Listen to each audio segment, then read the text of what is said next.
The head of Hezbollah has said that he hopes that we will gather in Israel so he doesn't have to hunt us down globally. For it or against it? For it. Reflections on the passing of Mr. David Horowitz at age 88. If you have known the name, a very popular conservative activist who went from the far left to the far right. Born in 1939 in Queens, New York. He was known to be a Marxist, totally on the left. As life began evolving around him after the death of a very dear friend who was murdered, he began leaning more towards the right. And he became much more conservative think-minded, that he was able to see things through a whole different prism and a whole different point of view. Mr. David Horowitz began building his own view and began talking on behalf of the right. He has authored many of books, a very dear friend of Israel, always defending Israel. Mr. David Horowitz has taught us that you can begin with one point of view, but always be open to another opinion. Always be open to be able to restructure your thought pattern, restructure your principles, and see if you are truly on the right side of history. Mr. David Horowitz passed away on Tuesday. May his soul rest in peace on April 29, 2025. He leaves behind him a legacy which is notable, which is a life worth living. There are three types of people in the world. There are those that make things happen.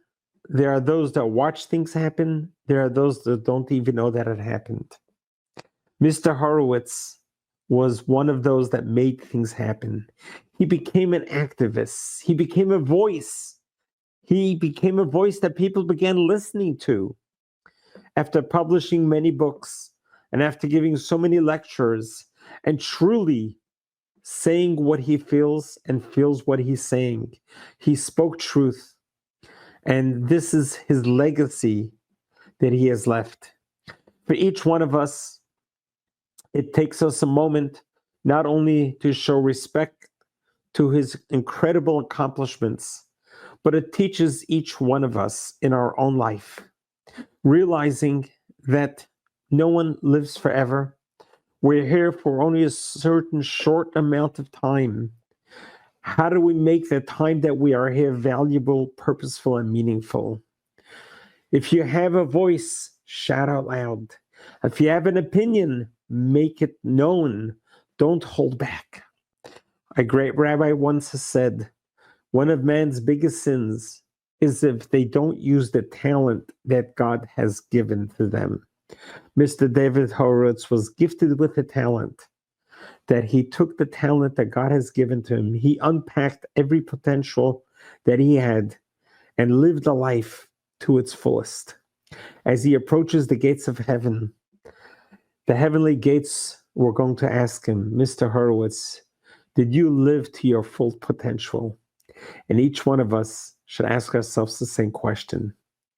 I'd like to give you a little tidbit of one of his lectures and how he handled himself throughout this lecture.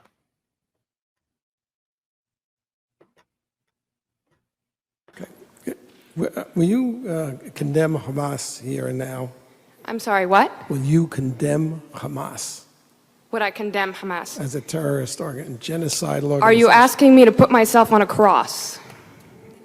So you won't. I actually have had this experience many times. You didn't read the pamphlet because the pamphlet is chapter and verse. The main connection is that the MSA is part of the Muslim Brotherhood network as revealed in the documents. I don't think you understood what I Anyway, meant by that. this I is- meant if I say something, I'm sure that I will be arrested for reasons of Homeland Security. So if you could please just answer my question. If you condemn Hamas, Homeland Security will If I arrest you. support Hamas, because your question forces me to condemn Hamas, if I support Hamas, I Well, look really if you won't bad. condemn Hamas, obviously you support it. Case closed. I have had this experience, I had this experience at UC Santa Barbara where there were 50 members of the Muslim Students Association sitting right in the rows there. And throughout my hour talk, I kept asking them, will you condemn Hezbollah and Hamas? And none of them would. And then when the question period came, the president of the Muslim Students Association was the first person to ask questions. And I said, before you start, will you condemn Hezbollah? And he said, well, that question is too complicated for a yes-no answer. So I said, okay, I'll put it to you this way. I'm a Jew. The head of Hezbollah has said that he hopes that we will gather in Israel so he doesn't have to hunt us down globally. For it or against it? For it. Thank you. Thank you for coming and showing everybody what's here. And you're wearing a terrorist neckerchief. If you understood, You didn't hear the lady. could you ask a please answer my question? You don't get to make a speech. Yes, sir. May his soul rest in peace. He stood up for what was right, and he was very straightforward. And when you live your life's journey, we need to realize and recognize that our life is a living blessing from God. Every breath we get is a gift. Just like we have just now replayed a few minutes of a lecture from Mr. Horowitz, if we can think about when we get to the gates of heaven, if they're going to replay our whole life, just like we just replayed this video. He's no longer here, but yet the video is here. We need to be aware of our actions. Think of it as if we are all in a movie and the screenplay is there and we're living it. One day we're going to have to look back at that movie. Many of times we will be put to a test and we need to ask ourselves, who's going to watch this movie? What are they going to see? Because everything we see, everything we hear, God sees, God hears, and it gets recorded, and we are always accountable. So this is a tribute to Mr. David Horowitz. May his soul rest in peace.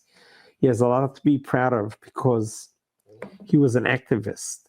He made things happen. He was a voice. He was a voice that people respected and listened to. But more importantly, he moved from the far left to the right. Everyone can do that as well. Just because you grew up one way doesn't mean you have to be like that for the rest of your life. So I certainly hope that each one of us can take a lesson from those that have preceded us, those that have passed on, to keep their legacies alive by trying to emulate them and try to do what they have done. And let's finish the job that they have all started. Let our voice be heard, and let us pray to God that we all be blessed with long life, with many years to come, to see peace throughout the whole world. God bless you. God loves you.